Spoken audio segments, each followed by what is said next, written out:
Let's ask some questions. Let's talk about some Pacers veterans to do with the over 30 club on this Pacers team. Pascal Siakam, TJ McConnell, and James Johnson.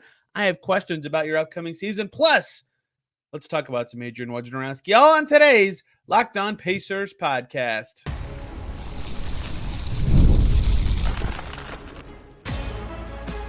You are Locked On Pacers, your daily Indiana Pacers podcast. Part of the Locked On Podcast Network, your team every day. What up, y'all? Happy Thursday, and welcome into another edition of the Locked On Pacers podcast, where we, of course, talk about the Indiana Pacers. As always, my name's Tony East. I cover the team for Forbes and SI, and today, something I like to do every offseason, ask questions about the veterans. We spend a lot of time talking in media land and even fans about young players because they have more intrigue and can they be better at this, or will they be worse at this, or how they fit in this way. That all matters a lot, but this is a tradition I've done, and I'm actually going to use this as my season preview style for players starting next week, asking questions about veterans, right? Last year, Jay Rigdon and I started doing this. We talked about the over 30 club before the season, which for the Pacers last year, for those who remember, was James Johnson, except he wasn't on the team yet, but was more aptly TJ McConnell, Daniel Tice, and Buddy Hield. And that was pretty fun to dive into, and I think that's a good thing I want to do today. And a reminder, as I just said, this will be how I do season previews as well. One big question about every player. So I'm going to do two questions for McConnell and Siakam, one today and one on their future episode when we get to their position at the end. I'm going to talk about Woj a little bit because he's stepping away from ESPN. I think that's fascinating, and I have a great story about the day I met Woj. So let's start with Pascal Siakam, who is a young over 30 club member for the Pacers, just turned 30 this year in April. And my Pascal Siakam question for the coming season is, what does his pairing with Tyrese Haliburton really look like? I think we have lost the plot on what happened with that duo last year for lots of reasons. And I think the main reason is that it was so segmented all the time. It never really was, here's these two guys playing and flowing together. It was Siakam is traded to the Pacers, and then Haliburton tries to return too early, and that was bad, and they lost that game, and then he was out for a while, and then he was playing 20 minutes for a while, and then he was not playing very well, and then it was March, and the opponents are weird in March, but that was kind of the most real time, but also March is funky numbers-wise. Then it was the playoffs, and some of that was really good, and some of it was really bad, and maybe the answer is just the average of all of it's what their duo is going to look like, but what is it actually going to be like is a question I have heading into this season, because the team was good with both on the floor, but not whoa good with both. This is regular season. All right, I have to specify, and you'll see why later. But just diving into the duo numbers, Siakam and Haliburton together, plus 2.15 net rating for the Pacers last year. 118.7 offense, that's pretty good. 116.5 defense, that's fine. Plus 2.15. You take that. That's fine. That's an 888 minutes. Haliburton, no Siakam over the full season was plus 7.15. Siakam, no Haliburton was plus 6.06. Those are both phenomenal stats. If you only include the games in which both of those players actually played, you get plus 2.15 for the combined duo, plus 3.8 in the Siakam, no Haliburton minutes, and plus 15.27 in the Haliburton, no Siakam minutes. So they were actually better apart, weirdly enough, during the regular season as they worked through that reality. Is that actually right, though? Is that actually what we saw? Or was it a result of the Haliburton being hurt and like Buddy Hield was on the team for part of that, and they changed the starting line, but they changed the starting lineup again?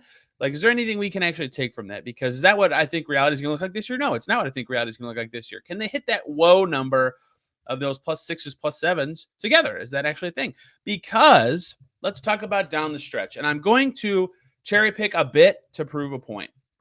So bear with me that I'm cherry picking, and I'll tell you how I picked this exact date.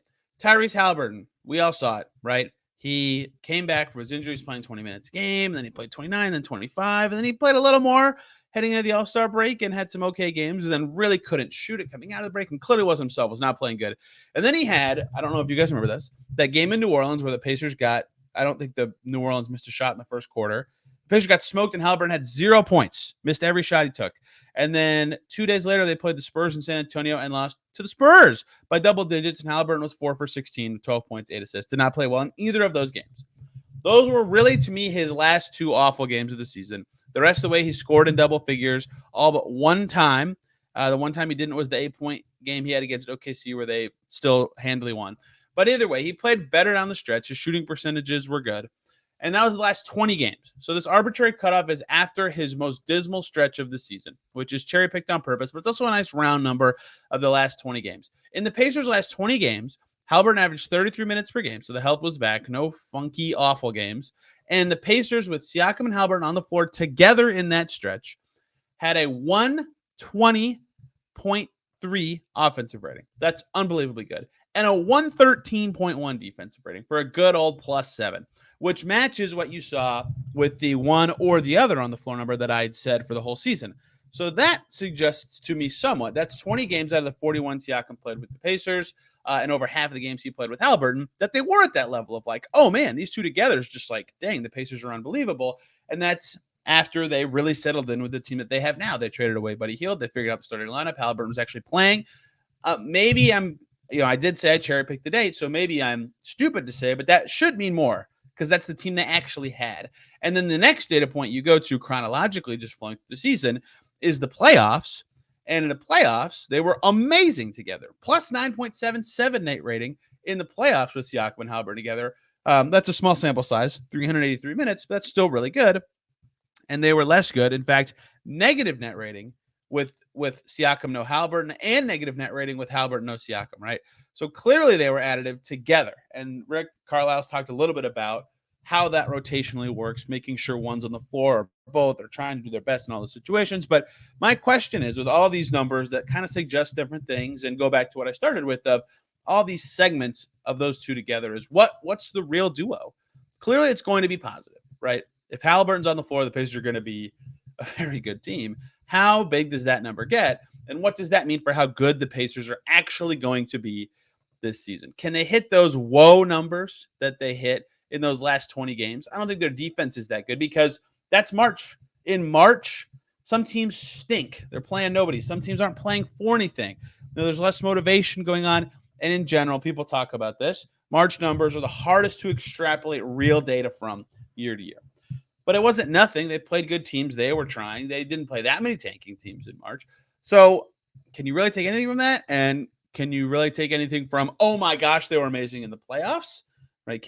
Or is that not a good idea because that sample's too small? Can you take any, I don't know. It's probably somewhere in between all of this. But in between all this is still better than their net rating suggests from last year, right? So where do they land on the scale? That's my big Pascal Siakam question this season, because the closer it gets to these like, whoa level of numbers, the better the Pacers are going to be. If it's an amazing number, what does that mean for the Pacers in terms of how good they're going to be, right? Is that the thing that could actually just make them a 50-win team that everybody says is possible?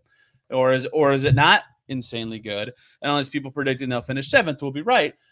And that's a big part of all this to me, is where does this duo land? Because that's the question I've asked on this show, and you've heard me talk to guests about with the Pacers and their improvement next year, right? What is the value of 41 more games of Pascal Siakam? He played a nice round 41, half the season. So then they have him for a training camp and the first 41 games. How many wins is that worth? How much value is that worth? I think some of the answer to that question will come down to the first question we asked on this episode, which is, what does the pairing of Pascal Siakam and Tyrese Haliburton really look like? Full season of time. Injuries, if we could turn them off, that'd be great for this exercise. We can't. But as long as they can play together and as often as possible, what does that mean for the Pacers and how good will they be together? And I think their offense is going to be awesome in particular, in the 118 to 120 range at least. But that regular season number with them together is 116.5. That in March number, the last 20 games was 113. Is that a real thing? Because that's going to get the Pacers defensive rating with their starters to like somewhere between 14th and 20th. That is totally awesome for where they were on defense last year. And some of that's that they score so much of their teams taking it out of the net. Some of that's that Siakam gets everybody else defending the right position. There's a lot of reasons it worked. But if that is true, if this is the reality of what the Pacers can expect, and I don't know this, that's why it's a question, but there's some data that says maybe, then that duo is going to be what guides this team to being maybe a little bit better than people think. But we don't know. We have to see it for a significant sample. What if Haliburton's the terrorizing Haliburton from the first 2.5 months last season? How does that even affect Siakam or the team, right? These are things we don't know and that I would like to find out, and I'm really looking forward to it. And I'll let you guys in on this now. My question for Siakam when we get to the power forwards episode for season previews is, what passing chops can he actually show? Because I think that's going to be an interesting part of his pairing with Haliburton and really the whole team is, this team makes quick decisions, keeps it moving. We saw how Siakam can add to their offense already, but if he can add a little bit of passing on this team where that is so encouraged and it opens up a lot for his teammates, and he reads the game pretty well, what is that going to look like for him and the team? We'll talk about that when we get to the power forwards preview next week. We're going to talk about next, though, is the age 33 season coming for TJ McConnell. And I say that because that age is a part of my question, but not for the reason you're probably thinking. We'll dive into that next year on Locked On Pacers. Before we talk some TJ McConnell, we're going to talk about the good folks over at Gametime, the best place to get tickets for the events near you. Theater, comedy, sports, whatever you're trying to go to, Gametime will make the process of getting there with a ticket easier. They filter out the fluff, show you only incredible deals on their Gametime Picks feature, so you don't have to waste time searching through thousands of tickets, and you know the process is going to be smooth on Gametime because the views from your seat feature is spot on. When I went to see the New York Liberty play in Barclays 2 summers ago, I used Gametime. It was exactly right. They have their lowest price guarantee because they'll credit you if you find tickets in the same section or for less. Event cancellation protection, toggling off the feature of hidden fees so you know exactly what you're paying, job loss protection, curated deals, super deals, seat views. I already said that, panoramic seat views to be clear, and a flexible customer service policy. Take the guesswork out of buying tickets with Gametime. Download the Gametime app, create an account, use the code LOCKDOWNNBA for $20 off your first purchase. Terms apply, but again, create an account and redeem the code LOCKEDONNBA for $20 off at Gametime. Download Gametime today. What time is it? Gametime. Back here on Locked On Pacers, thanks for making us your first listen today and every single day. Our second listen, the NBA, slowing down, but check out Locked On NBA. They talked about Woj stepping away from ESPN. We'll talk about this later on this show because the James Johnson segment's not going to fill enough time for a full segment, and I want to talk about it later, but Locked On NBA, we'll talk all about that as well, including more on the whole league. Let's go to veteran number 2 for our veteran questions today, and that is TJ McConnell. I don't remember what Jay and I talked about with him last year, but I'm sure it was role related. And it's not going to be that for me this year. My TJ McConnell question is really a veteran question. And it is, what happens next when a player hits their peak at age 32? I even asked TJ that, not that way, but like, I asked him how, like, what how did this happen? You know, it's just it's so unusual for players to peak this late. In fact, it's rare for players to take significant jumps after like their rookie contract, right? Victor Oladipo peaks insanely high with the Pacers at 25, and everybody thought that was late blooming. 32 for TJ McConnell to be a double-digit scorer for the first time on his lowest minutes per game with the Pacers ever, by the way, and still have good assist numbers and hit shots and play the style the Pacers want to play. He was awesome last year. I don't need to rehash what made TJ McConnell so awesome last year. You're going to hear this question a lot, and you should, and I've kind of hinted at this too. He's going to turn 33 next March, right? What kind of regression is expected for players at that part of their age curve, right? Naturally, you look at the averages of all these players before and say, well, he could be a little worse at this or this or this. And that's true. These are facts. He could be worse at a lot of stuff. But what does an age curve for a player whose peak just happened look like, right? You don't see a guy have their peak and then just do this huge dip just because they turned 33.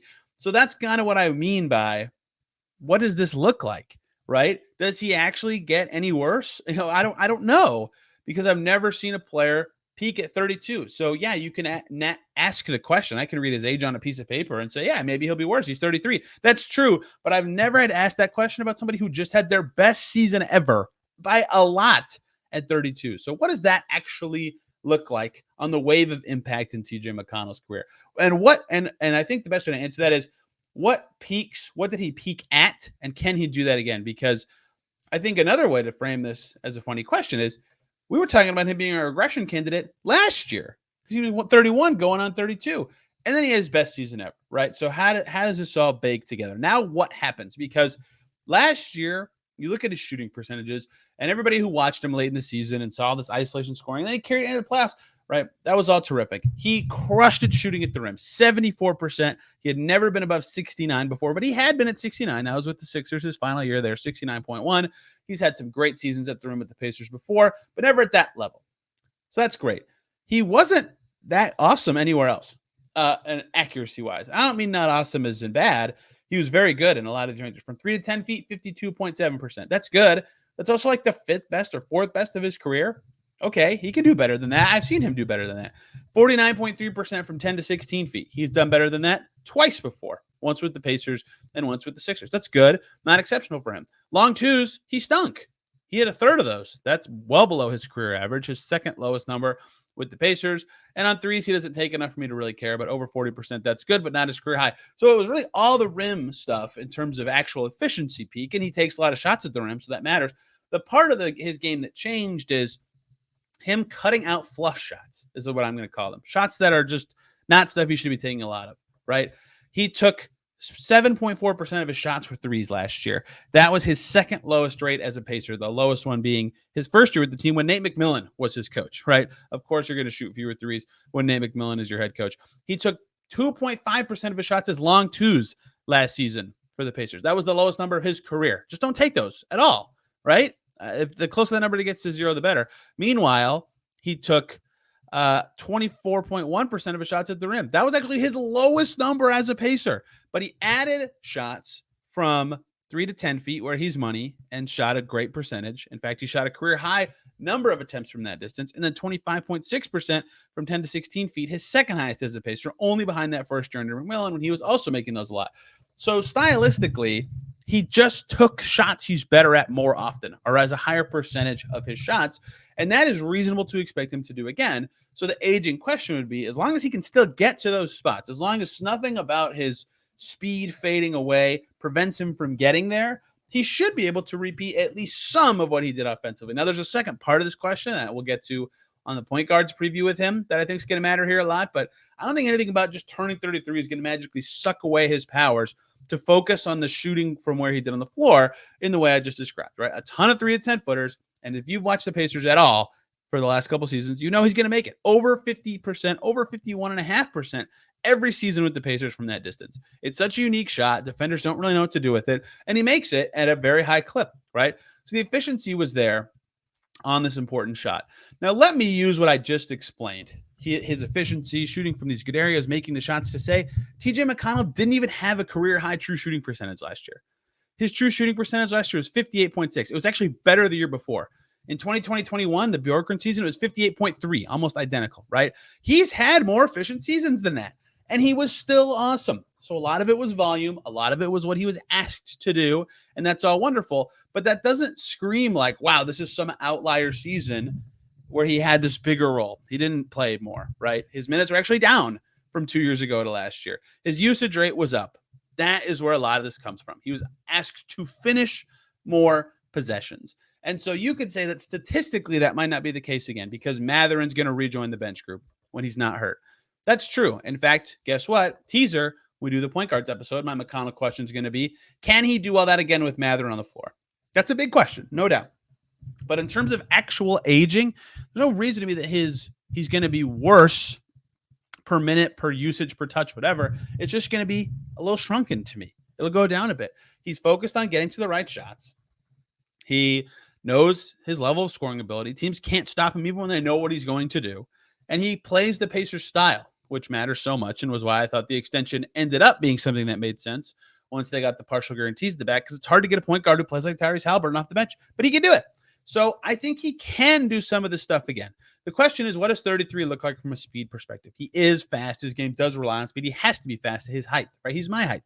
He's got to be quick to keep up or to get past guys or to guard, right? He's very limited by his size defensively, even though he is a pesky defender. So how will that all go? Will teams start to defend him differently? How does he adjust to that? There's just a lot of stuff that matters here. A lot of his advanced stats were career highs outside of the scoring department last year. The usage already, of course, was there. His second lowest turnover rate last year came with the Pacers. He had his best assist rate ever last year, so he's still passing at a high level. Again, what does that stuff all look like with Mathurin's going to matter? But again, nothing about being 33 is going to magically suck those powers away that he hit those numbers at 32. If he hit those numbers at 26 and he was being asked to do it now at 33, yeah, you could say that's stupid, but he just did it. Will his assist rate hold? Will his turnover rate hold of all that? If not, if he does age or isn't as fast or isn't as effective, then what does the changes look like for him? Do his minutes go away? Does Andrew Nembhard become the backup one? Do they just ask him to play a little differently? Play Zippy, get it to Mathurin, let Mathurin do stuff. What can he do effectively and can't he, right? What do those changes look like? That will be reactive to what he does. But last season, like, not only was it like not a career high efficiency, it's just a peak because of the volume. And the volume won't be there. But does that mean his effectiveness won't be there? We still be able to probe and get in the lane and have this high assist rate and set up a whole bench. And if not, what does that change look like? And that leads a lot to question 2, which is what do those changes look like because he's playing with Ben Mathurin, who should have the ball and soak up some of that usage very naturally as a talented play finisher. But specifically on the question of what does the age curve look like for TJ McConnell, I'm curious because I don't know. And it's not because I don't know because I've never watched a player turn 33. A lot of guys have turned 33 and gotten either stagnant or a little worse. But I've never seen someone turn 33 who just had their best NBA season ever. And that's what I'm very curious about with TJ McConnell. Let's talk about James Johnson for a few seconds before we divert for 2 news items, one of which being Adrian Wojnarowski stepping away from ESPN. Before we get to any of that, though, we have got to talk about the great folks over at FanDuel. You've heard us talk a ton about FanDuel here on this podcast. They're America's #1 sportsbook. Well, guess what? We got something a little different for you because right now, through September 22nd, that's coming up. That's in 3 days. All FanDuel customers bet $5 on FanDuel. You'll get a 3-week free trial of NFL Sunday Ticket from YouTube and YouTube TV. You got 3 days to cash this in, but all FanDuel customers, again, $5 bet, 3-week free trial of YouTube and YouTube TV. Then with a YouTube TV base plan, you'll be able to watch every regular season Sunday afternoon at a market game. All you need is a Google account, current form of payment. You can cancel anytime. To get that offer, though, just visit FanDuel.com. Download America's #1 sportsbook, FanDuel. Check them out today. We're back here on Locked On Pacers. Thanks for making us your first listen today and every single day. There is nothing going on in the league right now. Locked On Thunder. Check them out because I went to Hoops Rumors and clicked on their most recently posted article, and it was about the OKC Thunder. And Ryland Styles does a good job covering the Thunder. Let's wrap up with James Johnson. He's over 30. He's well over 30. He is not with the Pacers to play. I mean, what is there to ask? I literally put ha as my first note for this segment. I mean, what is there to ask? He's not even going to play. There's no basketball question to ask. If there are basketball questions to ask about James Johnson this season, that says something very bad about the Pacers season. That says a lot of scary things about where they're headed. Last year, James Johnson, year 2 with the Pacers, he played 47 minutes across his 9 games. He went 3 for 10 from the field, and none of this matters. They tried him 2 years ago, right? I don't know if people remember this. 2 years ago, they played the Nets twice early in the season. They relied on James Johnson a lot. He'd just come from the Nets. He knew their system. He knew what to do. He was the starting point guard or like the backup point guard when they played Portland 2 years ago. Like they had a role and vision for him. Now his role is just vet guy. Be the vet. Do vet stuff. That's great. Is he going to provide anything on the floor? Does it even matter if he provides anything on the floor? How many years does he have left of doing this veteran stuff? I think as many as the Pacers will give him because he's very good at it. And they clearly put a premium on it. 162 games across 162 minutes across 18 games 2 years ago. So that's double the games and over 3 times the minutes. So clearly less importance of him playing is a trend. He's not going to play that much this year. I have nothing to ask. I know exactly what to expect from him. And when it's going to come on the bench, it's going to come in those moments during games where he's being encouraging or being tough or being intimidating, whatever that requires. And I won't even have a second question for James Johnson. So we get to the third segment of the Power Forward Show. That's going to be where we talk about the two-way guys, Enrique Freeman, Tristan Newton, and Quentin Jackson in that segment. So we won't talk about James Johnson. Instead, we'll talk about 2 more news items that didn't fit into yesterday for 2 reasons. They came out today, so they couldn't have been there. And then we'll be really caught up on news until the next time we have to do news, if we do it again in the offseason. One is something that I've found very weird. Weird is maybe the wrong word, but just it's made me scratch my head a little bit this summer. So CBS put out their top 100, similar-ish to what we saw from Hoops Hype. Myles Turner, 64, a little lower, but he's always in that low 50s, low 60s range. Pascal Siakam, 33, lower than Hoops Hype had him, but I suppose a totally fine spot for him. Right behind Drew Holiday, Larry Markkinen, Chet Holmgren, Paolo Banchero. Okay. Tyrese Haliburton, 17, again, a little lower than Hoops Hype, but okay, that's fine. It's about a general range I'd expect him. And a 4th player made it this time. It was Andrew Nembhard at 94. And I thought he'd have a chance to get on this list because he closed last season so strong, and he's a good player. And obviously, I'm very high on Andrew Nembhard, but 94th. Okay, great. That's not what makes me want to talk about this. What makes me want to talk about this is 95th rated player on this list. One spot behind Andrew Nembhard is Kentavious Caldwell-Pope, who signed a 3-year, 66-ish, whatever, $1 million deal with the Magic with a player option this summer. Kentavious Caldwell-Pope's really good. I'm not here to clown that contract for a single second. Good job, Orlando Magic. Way to use your cap space. Way to get a player who fits your team perfectly and keep building with the resources you have. Good job, Orlando Magic. What does confuse me is there's been criticism of Andrew Nembhard's contract this summer. Andrew Nembhard got less money over 3 years after this year, not including this year, with no player option to start at the exact same position as KCP. If he's better than him, then his contract is better. So that means, do you think KCP's contract sucks?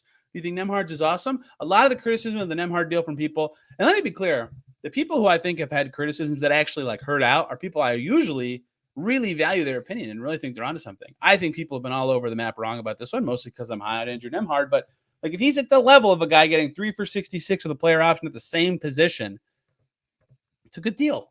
It already was a good deal. I said I wouldn't have signed it if I was advising Andrew Nembhard. So this, seeing KCP right behind him jogged my memory of this. CBS's rankings are fine. The Pacers are in the spots they should be, or at least roughly the spots they should be. But this got me riled up about Andrew Nembhard's contract again. It's so good to me, and this really reflects it. If people, including me, think he's at or better than the level of Kentavious Caldwell-Pope, who got more money over a shorter time frame, well, technically the same time for the contract, but total time frame with their team. The only difference is that Nembhard had an $18 million year replace a $2 million year, but then he would have been an unrestricted free agent, and they could have dealt with him getting paid more from another team and restricted free agency. It just made too much sense to me. And this was another feather in the cap. We'll close with the biggest NBA news item of the day, not Pacers related, although one of his last 10 scoops was about the Pacers and TJ McConnell getting his new deal. Adrian Wojnarowski steps away from the business. Such a titan that you all know exactly what I'm talking about. Titan is such a huge word here, but everybody who knows Woj really liked him. He really changed the industry in ways that maybe are kind of icky, and there's a lot of value on instant news now and tweets and all this stuff that toothpaste is out of the tube on that. But great for him. He's now going to be the GM of his former college's men's basketball team at St. Bonaventure. That's awesome. That's a great spot. He was always tweeting about his Bonnies in the past. I love that for him. He is first of all, changed the industry in a major way and was very good at his job, by the way. Very good. He carried himself very well. Actually wrote reports, wasn't all just transactional 250-word gobbledygook, which that matters. Fans want to know about that stuff. But he actually did some reporting, too, along the way with actual like behind the scenes and details and all that stuff. I really appreciated that. His podcast was very good. His interviews are very good. Woj was good at the journalism part of this job, too. But, of course, you all know who he is. He changed the industry in major ways. And my story about Woj is he was in Indy, and I was on my second year covering basketball, not even my full-time job. But Pacers were playing the Rockets. I believe it was November 5th, 2018. I don't remember the exact day, but it was around that time. And Woj is in the media room, and I didn't even know he was there. He was sitting like behind me over my shoulder to the side, and he broke a story right then. I believe it was either that Ty Lue got fired by the Cavs or that Larry Drew was getting a contract as his replacement interim head coach. It was one of those two things. And he tweeted it like sitting right next to me. And I realized it was him. And I said something to him. I was like, it's kind of odd getting, a return notification when you're sitting right by me. He laughed and he talked about, the number of people that have told him that and family members that know where he is because it was very funny. And he was just so lighthearted and had time for me and chatted with me for a few minutes. He's a good dude. And everybody I've talked to about him has had similarly nice experiences. And I don't want to make it about me. I did get lucky to be able to meet him. But he was that kind of job is so on all the time that I feel like you could lose your humanity a little bit. And he did not at all. And I think that's very impressive. I think it's equally impressive to walk away from what he walked from at the time he did right before the season to pursue a dream at your alma mater. Great for Woj. I am very curious how this changes the basketball media landscape. Kevin O'Connor just switched jobs. Jake Fisher might be switching jobs. Shams might be a free agent. Chris Haynes is certainly changing jobs because Turner's not even a broadcast partner. It's just all very interesting to me, but I wanted to take a moment to talk about Woj my only story with him and what that meant to me as someone young to just have him chat with me was really awesome. And good for him. Congratulations on a hell of a run in this space. For those of you who listen to that, thank you, because that had nothing to do with the Pacers, and I appreciate you giving me that kind of time. We're back tomorrow with a guest. Kami's going to join us for the second time. Last year, we talked about Ben Mathurin. This year, we're doing a thing I wanted to do for a few weeks. The DNVR guys did. I thought it was a good idea. We're going to run through every Eastern Conference team and put them in a tier on how well the Pacers match up with them. So Pacers should be favorites, coin flip. The other team should be favorites, and I forget the fourth category. It'll be fun. We'll talk a lot about the Bucks, certainly, but lots of teams for that exercise. And the Pacers should be favorites against a lot of East teams because the East is not particularly awesome, but it'll be fun. And then next week, we really get going on the season. So we're hopping right in. We'll get to positional previews then. Hope you guys enjoyed today's show. What questions do you have for the Pacers veterans, particularly the guys who are going to play, McConnell and Siakam? Let me know either by tweeting at me at Tony R. East or this podcast at Locked On Pacers, or commenting if you're watching down below on YouTube. Hope you guys are having a wonderful day. Back tomorrow talking more Pacers. Till then, everybody, have a wonderful day.